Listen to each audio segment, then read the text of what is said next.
What's up guys, I'm Lester and today I am finally back. We're going to be talking about Dragon Ball Super. First of all, I just want to clear it.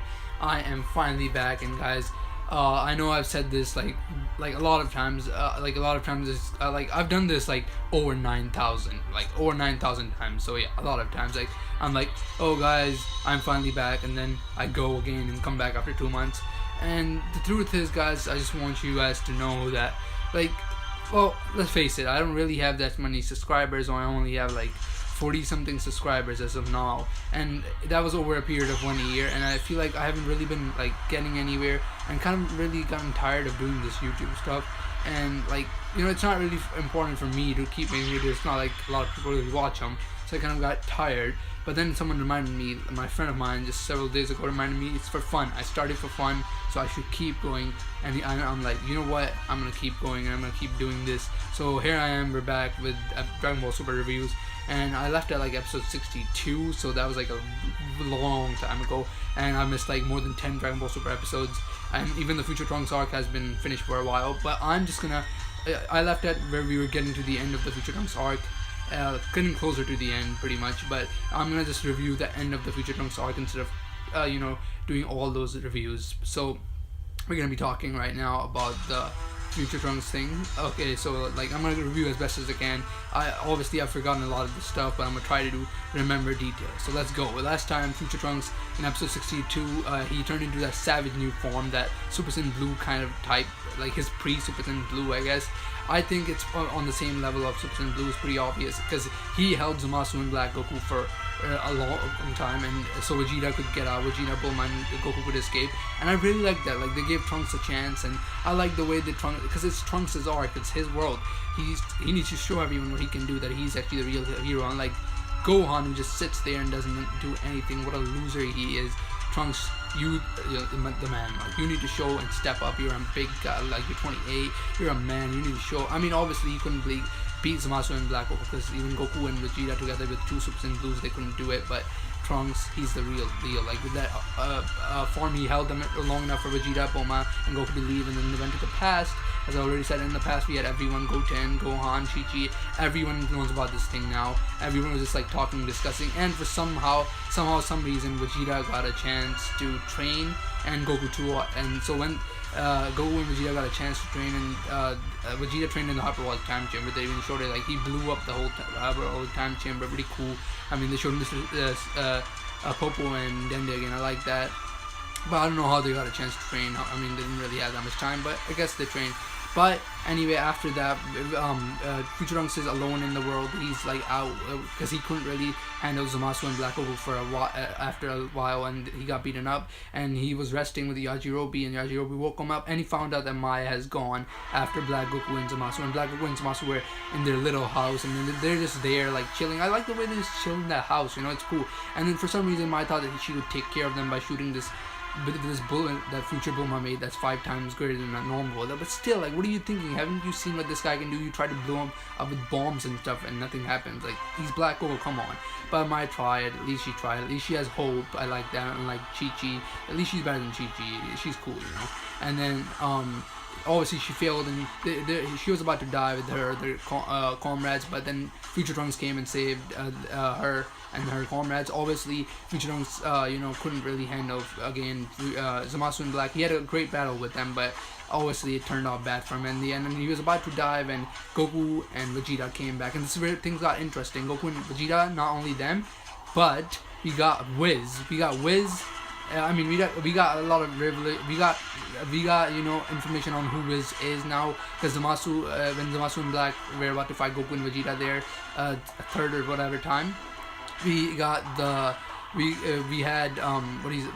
Gasu was there, and Supreme Kai, our Supreme Kai were there both, and they told Goku and Vegeta that Wiz is an angel, so he also died, I guess. I mean, he's not there anymore, I guess, and Beerus is also not there, because if Supreme Kai dies, Beerus dies. So they were just talking about that, and the battle with Black Goku was pretty crazy, and they kept fighting Black Goku and stuff for a while, tried to handle him, but Goku and Vegeta, with their training that they did in the time that they had, they got pretty strong, but they still, at the end, Black Goku and Zamasu even found out a way to get to a higher level, and you know, it was getting pretty hard for Black Zamasu, and it was getting hard for Vegeta and Goku. But then Trunks stepped in and he tried to, you know, like capture with that Mafuba trick. They tried to capture Zamasu, and it worked for a little bit, but then he came out, and then Zamasu was like, this is it, we're gonna go into fusion, and him and Black Goku fused, and that part was just crazy. That part is what I mainly wanted to talk about. That was just crazy. I loved that part. Like, it was just crazy the way they fused into that fusion. The Black Goku and Zamasu was just savage, and the way even in Japanese it sounded so savage.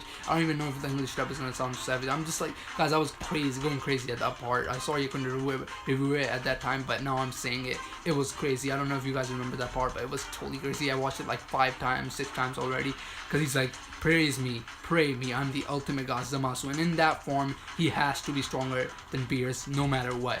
And then obviously that guy destroyed everyone. Like, Goku and Vegeta tried their best with Super Saiyan Blue full power, even with the training, couldn't do anything. Even Trunks stepping in with his new form wasn't nothing.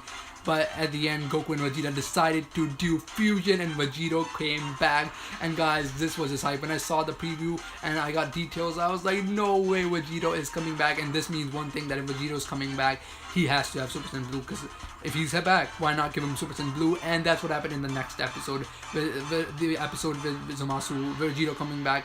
That Goku, and it was, I like that part really, because it was reminding me of old times. Vegeta didn't want to do fusion, just like the Majin Buu saga, and Goku forced him because they had to. And this time we got new information that the fusion, the Potara fusion, is just like the other fusion. You only last for, but it's not half hour, it's 1 hour, but you will unfuse. The rule that you don't unfuse is only for Supreme Kais or Kais, not for humans or Saiyans, humanoids. It's only for gods that you don't unfuse, but for everyone else you can unfuse in an hour. So that's good for Goku and Vegeta, but Vegeta still didn't want to fuse, but they ended up fusing, and the battle between these two guys was just crazy. It was going pretty good until, you know, they unfused after an hour and they got beaten up, and even they had no chance now. But then Future Trunks, you know, came in and he got some powers from other people, and like he got the power from the survivors of the planet, and he got this, like, his sword just went lighting up and stuff. And again, Trunks got the moment of the shine. This time he cut Zamasu up and he won it for his world. At least he thought, everyone thought that they did it, but then they found out that Zamasu was, you know, not dead. He was still alive, and he, like, this part was just crazy. Like, it's sad and scary, everything. Like, Zamasu just came back as a whole, like, monster. He just covered the whole planet. He started covering the whole universe, and this was really scary. Mai started crying because he blew everything to dust. No survivors left now. And Future Trunks was like, really, like what are you gonna do now? Even Goku was really, like, in a shock. Zamasu and Goasu and Supreme Kai were just like, what's gonna happen now? But then Goku remembered that Omni King is still alive, and everyone's like, yeah, Omni King's still alive. Supreme Kai and Goasu were like, he can't die. So they called him, and the button came in use that everyone knew it. Like, it was pretty obvious that Omni King was gonna be the one to beat Zamasu, like I thought. And I'm sorry I'm going really fast, because I'm trying to make this as short as I can, not make it more longer than 10 minutes for a reason, guys, because it's my first video, so it's gonna go a little hard. I haven't done a video in a long time. So Omni King came, and I like the way that Zamasu was just smiling at Omni King. He didn't even know who he was, because Omni King is such a legend that Zamasu doesn't really know who he is, and he's just smiling at Omni King. Omni King's like, he's annoying. That was pretty cool. And then Omni King, this is a future Omni King. There's another Omni King, kind of dumb, but there's a future Omni King. And then he blew Zamasu away from existence.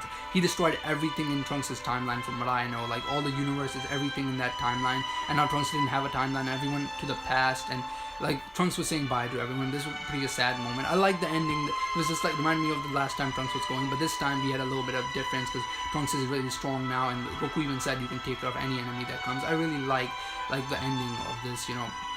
Trunks was just leaving. It was just cool. Trunks is saying bye to everyone, and Goku and him are shaking hands. Kid Trunks is like, I'm gonna get strong, you know, like you. And then Trunks was about to leave. He's saying bye to everyone. Vegeta gave him a punch for a bye. Obviously, it's Vegeta. He was gonna do something like that. A typical Vegeta, but it was cool.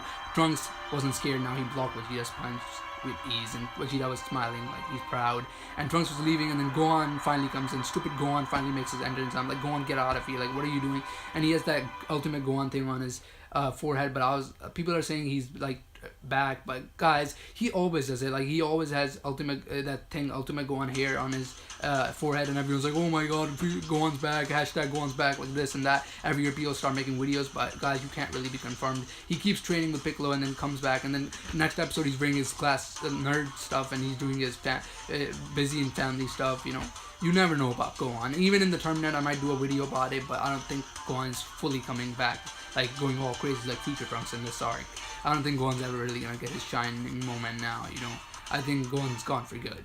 Anyway, I guess that's pretty much what I want to do. And one more thing, yeah, we found out that the Grand Priest is Wiz's father, because Goku took Omni King, the past Omni King, he took the future Omni King to the past Omni King, and then they both met each other. That was pretty cool. That's the friend, I guess, that Goku gave to the future.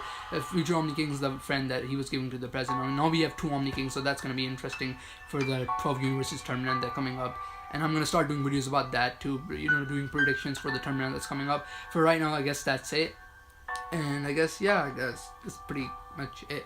I really liked this arc. This arc was like, this was definitely the best arc. And this was like major arc that they were planning for. This was definitely the most important arc of Dragon Ball Super. It was like the longest too, like 20 episodes. But I hope the next arc is even exciting. Alright guys, for right now that's it. I guess I'm running out of time and running out of breath too. I haven't done a video in a long time, so guys, yeah. And I guess I hope you guys enjoyed the video. And I guess I'll catch you guys next time. And I actually might be doing SH Figure Arts review, another one. I did one like 3 months back, but I might be doing another one, so catch you guys in that. Bye.